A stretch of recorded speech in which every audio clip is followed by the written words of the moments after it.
আমি রাজপথ থেকে বঙ্গভবনে এসেছি। আমি হঠাৎ করে টপকে পড়ি নাই বঙ্গভবনে। আমি পাবনার রাজপথ থেকে বঙ্গভবনে গিয়েছি। আমি পাবনার ইন্দ্রাপট্টি থেকে রাজপথ গিয়েছি। আমি ইন্দ্রাপট্টিতে শিক্ষা শান্তি প্রগতির স্লোগান দিয়েছি। আমি টাউন হলে বক্তৃতা দিয়েছি, গর্জে উঠেছি। আমি রাজনীতির এমন কোন অঙ্গন নাই যা আমি ছুঁয়ে যাই নাই। আমি বঙ্গবন্ধুর ছোঁয়া পেয়েছি। আমি আমার জীবদ্দশায় পরপর 6 বার বঙ্গবন্ধুর দেখা পেয়েছি।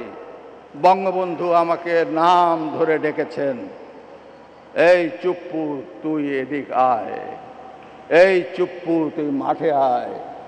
আমি বঙ্গবন্ধুর 6 দফার ভাষণ শুনেছি। আব্দুর রব বগা মিয়ার বাড়িতে আমি গিয়েছি, আমার প্রতিবেশী। ওখানে আমি দুপুরে ভাত খেয়েছি বঙ্গবন্ধুর সাথে।